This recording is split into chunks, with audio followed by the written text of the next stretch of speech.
In fact, it will become second nature to us without trying to force it or even having to think about it, because it will be a reflection of who we are internally. Taking positive, impactful action is not about being a people pleaser or doing it for attention.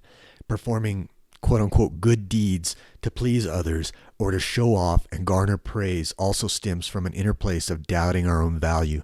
Performing uplifting, life-affirming action should come from a place of truly wanting to make a difference and help others while simultaneously respecting yourself.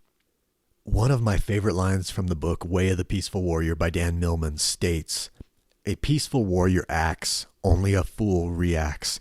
The same can be said of creating positive action. If we are already in the internal place of peace and love, then we will act without being prompted from social pressure into doing so. People-pleasing and performing good deeds for attention are not conscious action.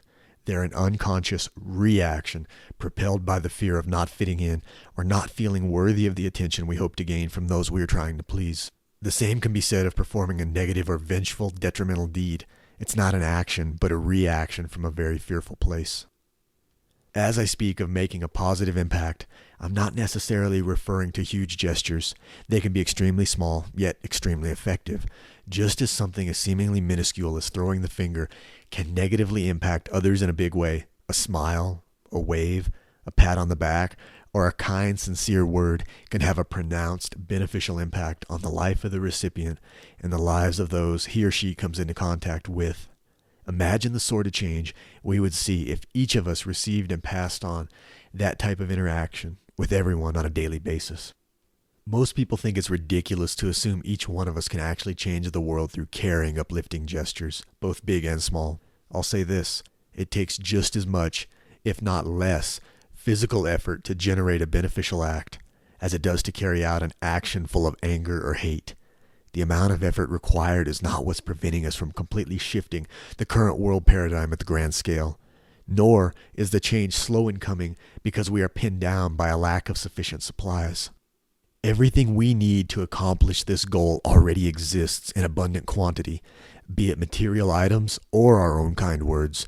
The woman/manpower is there. The resources are there. The infrastructures are there. What's missing is the internal decision on the part of each person to move toward that which is represented by love, peace, and an uplifting spirit. If we choose to not be internally responsible for how we feel about ourselves and others, as it's represented by the actions we take, we will never see beneficial change in our own lives or in the planet at large. It all starts from within. The size of the gesture is a relative thing. If we each do what we can, and then just a little bit more from where we are, the rest will take care of itself. That's the beauty in this interconnected web of existence. Andy Andrews is absolutely right. Everything you do matters. Every move you make, every action you take, not just for you, not just for your family or hometown. Everything you do matters for all of us forever. Now, in this post, the theme was to consistently find that place within ourselves that inspires us to help and uplift others. And this, in turn, I believe, is what is truly responsible for actually changing our personal reality and, as I said, changing things globally. A while back, I did a blog entry on the film The Secret, going on a year and a half ago now.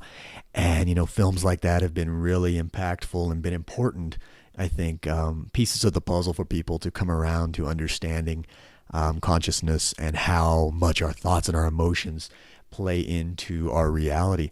But for me personally, the real quote-unquote secret, which it's not a secret either, but you want to deem something as important as the film The Secret, is giving to others, coming from a place of serving other people, coming from a place of providing value and uplifting other people. If we make that our priority, 100%, I believe that everything that we ever could need or want to have in our own life experience will find its way there for us.